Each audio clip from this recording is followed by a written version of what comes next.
धाकड़ खबर बेखौफजुमा बेबाक अंदाज।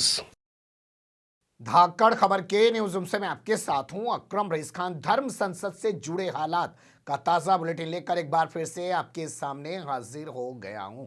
आप लोग देख ही रहे हैं, जान ही रहे हैं कि जब से धर्म संसद हरिद्वार में हुई और उसके बाद रायपुर में हुई, तब से हम ये बुलेटिन रोजाना शाम को आपके सामने रख देते हैं। जो भी इधर उधर की खबरें होती है सब समेटते हैं, आपके सामने रख देते हैं। तो आज 4 हिस्से में पूरा बुलेटिन आपके सामने रखने जा रहा हूं। खबर के पहले हिस्से में बात करेंगे कि धर्म संसद के विरोध में न्याय संसद का आयोजन किया जा रहा है। इसके अलावा खबर के दूसरे हिस्से में बात करेंगे कि मुसलमानों को कह दिया गया है कि गंगा हमारी है, अगर गंगा की तरफ आए तो ठीक नहीं होगा। बाकायदा पोस्टर होर्डिंग लगा दिए गए और कहा है कि ये अपील नहीं है, चेतावनी है। इसके अलावा खबर के तीसरे हिस्से में आपके सामने रखने की कोशिश करेंगे कि भगवा गैंग के हौसले अब इतने बुलंद हो गए हैं कि सरकारों को किसी गांव का, किसी इलाके का नाम बदलने की जरूरत नहीं है, वो खुद नाम बदल रहे हैं। और ये काम कर रहा है यति नरसिम्हानंद सरस्वती उर्फ यति नरसिम्हानंद गिरी। बोलती हुई तस्वीरों की जुबानी पूरी कहानी आपके सामने रखूंगा। और इसके अलावा खबर के चौथे हिस्से में एक ऐसी खबर से आपको रूबरू कराऊंगा जिसे देखकर आपको अंदाजा हो जाएगा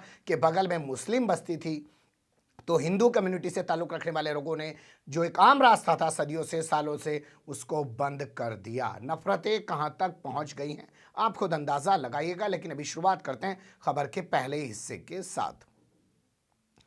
खबर अलीगढ़ से आ रही है। जी हां, वही अलीगढ़ जहां पे डंका पीटा जा रहा है, शोर मचा जा रहा है कि 15 से 25 जनवरी के बीच कभी भी वहां पर धर्म संसद का आयोजन किया जा सकता है, जिसमें प्रज्ञा सिंह ठाकुर भी आ सकती हैं, जो खुद को साथ भी कहती हैं। मालेगांव आतंकवादी हमले की आरोपी हैं और वर्तमान समय में भारतीय जनता पार्टी की भोपाल से सांसद है। उसके अलावा और भी कई भगवाधारियों को बुलाया जा सकता है। यति नरसिम्हानंद को भी बुलाया जाएगा और यहां से भी हरिद्वार और रायपुर की तरह जहरीले भाषण दिए जाएंगे। तो उसी को लेकर यहाँ जो अलीगढ़ मुस्लिम यूनिवर्सिटी है उसके पूर्व छात्र जो हैं वो काफ़ी चिंतित हैं। उन्होंने कहा कि अगर यहाँ धर्म संसद होगी तो हम लोग भी इसके विरोध में न्याय संसद का आयोजन करेंगे। कैसे वो ऐलान कर रहे हैं सुन लीजिए उनकी ज़बानी। और मैं उसको धर्म संसद का नाम नहीं लूंगा क्योंकि मैं किसी मजहब को बदनाम नहीं करूंगा। ये बेसिकली धर्म की संसद कतई नहीं थी, ये आतंक की संसद थी। आतंक को बढ़ावा दिया जा रहा था, एक खास कम्युनिटी के जिनोसाइड की बात की जा रही थी। और मेरी ये दरख्वास्त है राष्ट्रपति जी से कि ऐसे लोगों को आइडेंटिफाई किया जाए और इन लोगों पे देशद्रोह के वो मुकदमे लगने चाहिए जो एनआरसी सीए के टाइम में मासूमों पे लगाए गए थे। और कल हम डीएम साहिबा को ज्ञापन देने जा रहे हैं 12 बजे। इसका मकसद यही है कि हम अपनी बात प्रेसिडेंट ऑफ इंडिया तक, गवर्नर तक पहुंचाएं। और मैं यहाँ आपके माध्यम से बात क्लियर करना चाहूंगा कि हम प्राइम मिनिस्टर या चीफ मिनिस्टर को कोई मेमोरेंडम नहीं दे रहे हैं, क्योंकि उन्हीं की बदौलत आज ये लोग खुले सांड की तरह घूम रहे हैं। सरकारों पे से हमारा विश्वास कम होना ये उनकी कमी है, क्योंकि ऐसे आतंक फैलाने वाले लोगों को खुलेआम छोड़ दिया जाता है और वो किसी को भी मारने काटने की बात करते हैं। अगर यही काम कोई माइनॉरिटी की तरफ से करता है, कोई एक पोस्ट भी कर देता है तो 24 घंटे के अंदर उसकी अरेस्टिंग हो जाती है। लेकिन ये लोग खुले सांड की तरह घूम रहे हैं, कोई इन पर कार्रवाई होने की जरूरत नहीं है, ऐसा सरकारों को लगता है। लेकिन हम बिल्कुल क्लियर ये बात बता दें कि धर्म संसद 22-23 तारीख में जो होने जा रही है उसका हम विरोध कर रहे हैं, उसको हम नहीं होने देंगे। और अगर ऐसा होता है तो उसके पैरेलल में एक न्याय संसद चलाऊंगा जिसमें हर मजहब के लोग शामिल होंगे, क्योंकि इस वक्त न्याय की जरूरत है। चाहे वो सामाजिक न्याय हो, चाहे वो आर्थिक न्याय हो, चाहे वो जहनी न्याय हो, तो उसका होना बहुत जरूरी है। और सरकार के पास कोई इख्तियारात नहीं है कि वो मेरी न्याय संसद को रोके, क्योंकि जब आप आतंक की संसद नहीं रोक पा रहे हैं तो आपको न्याय रोकने की कोई आर्ग्यूमेंट आपके पास नहीं होना चाहिए। तो ये सबसे पहले हमने आपके सामने इसलिए रखा कि एक अगर उधर कुछ हो रहा है तो इधर भी बहुत कुछ हो रहा है। अब अच्छा बुरा जो भी हो रहा है वो आप लोग तय कीजिएगा। चलते हैं खबर के दूसरे हिस्से की तरफ।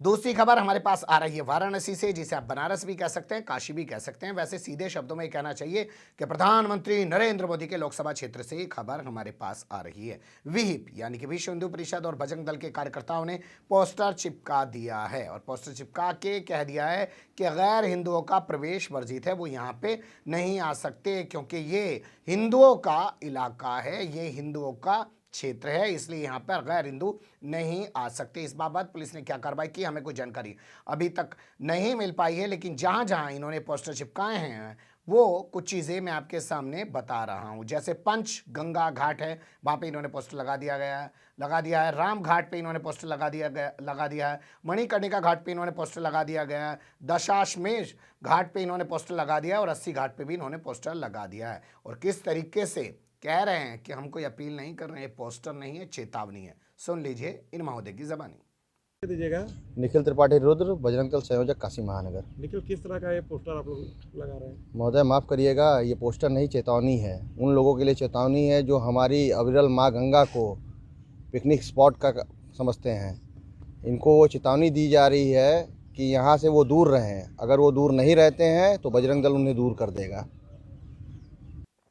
सुन लिया आपने। जैसा मैंने बताया, इस बाबत कोई एफआईआर पुलिस की तरफ से दर्ज की गई है या कोई एक्शन लिया गया, अभी हमारे पास कोई जानकारी नहीं आ पाई है। लेकिन आप देख सकते हैं कि हौसले लगातार बढ़ते जा रहे हैं। जानते हैं क्यों बढ़ रहे हैं? जब कार्रवाई नहीं हो रही है। अब जिसके खिलाफ कार्रवाई नहीं हो रही है वो क्या कर रहा है वो देख लीजिए।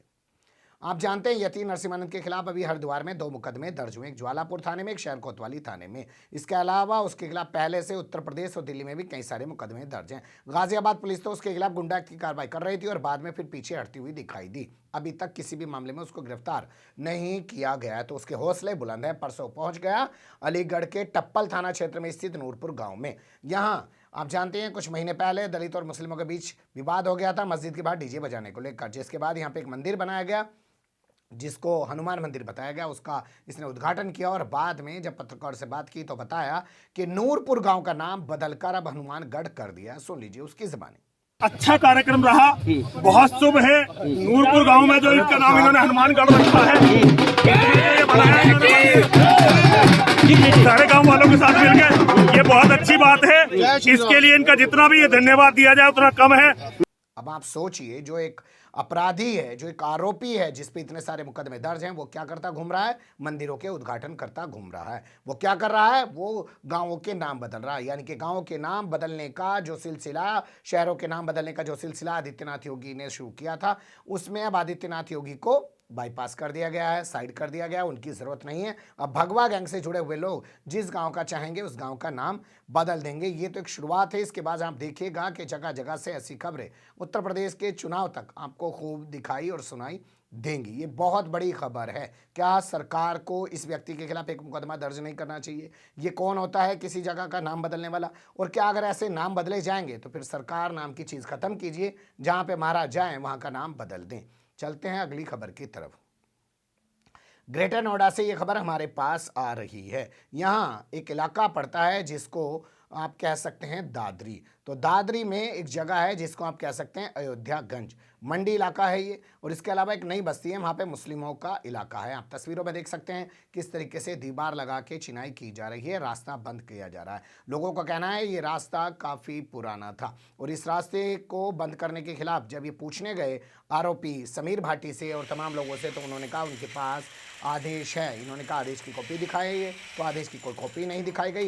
ये गए प्रशासनिक अधिकारियों के पास, प्रशासनिक अधिकारियों ने कहा कि पुलिस के पास जाओ, लेकिन आप तस्वीरों में देख सकते हैं वहाँ पुलिस भी खड़ी हुई है। तो पुलिस की मौजूदगी में इस रास्ते को बंद कर दिया गया। 40-50 हज़ार मुस्लिम लोग यहाँ पे रहते हैं। अब उनको दिक्कतों का सामना करना पड़ रहा है। कैसे वो अपनी आप बीती बता रहे हैं, सुन लीजिए उन्हीं की ज़बानी के अधिकारियों ने उन्हें कैसे फुटबॉल बना रखा है। कल हमें जानकारी लगी थी कि एक सार्वजनिक रास्ते को पुलिस प्रशासन को लगाकर वहाँ पर कब्जा किया जा रहा है। जब हमने वहाँ पर जाकर बातचीत की वहाँ पे, तो पता चला हर आदमी बोल रहा था कि हमारे पास जो है आदेश आ चुका है जी, इस रास्ते को बंद करना है, ये सार्वजनिक रास्ता नहीं है। लेकिन किसी भी आदमी ने कोई वहाँ पर जो है कोई आदेश नहीं दिखाया। इसलिए आज सब लोग इकट्ठे होकर यहाँ पर आए हैं और एडीएम के सामने ये बातें रखी गई कि भाई अगर कोई सार्वजनिक रास्ते को इस प्रकार से बंद किया जा रहा है तो बिल्कुल गलत है। क्योंकि यहाँ जो जानकारी हमें लोगों से लगी है, लगभग 70-80 साल से 100 साल के बीच में उस रास्ते का इस्तेमाल किया जा रहा है। और अगर कोई वहाँ पर अवैध निर्माण कर रहा है तो उसको रोकने की हम लोग बात करने के लिए आए थे। लेकिन वहाँ पे एक पक्ष इस प्रकार से माहौल बनाना चाह रहा है कि वहाँ पे एक सांप्रदायिक माहौल बन जाए, चुनाव नज़दीक है और जिससे कि दूसरी पार्टी को बेनिफिट हो जाए, भारतीय जनता पार्टी को। लेकिन सब लोग समझदार हैं, अपनी बात सब लोगों ने रखी और प्रशासन के ऊपर उन्होंने बात कहा कि इसकी जांच करके इस पर तुरंत काम रोका जाए। उन्होंने हमें अभी बोला कि आप एसडीएम साहब के पास जाएं और अपना पक्ष रखें, तो हम लोग वहाँ भी जा रहे हैं अभी। और उम्मीद यही है कि यहाँ पर जो है सत्य की जीत होगी। जैसे किसान लगातार 1 साल बैठे रहे धरने पे, ये सार्वजनिक रास्ता है, किसी भी हालत में किसी भी कोई आदमी इसको रोक नहीं पाएगा। सुन लिया आपने, तो ये थी कुल मिला के 4 खबरें। इसके अलावा दिन भर बहुत कुछ घट रहा है, लेकिन जो कुछ खास होता है वो समेट के आपके सामने रखने की कोशिश करते हैं। आप बने रहिएगा धाकड़ खबर के साथ।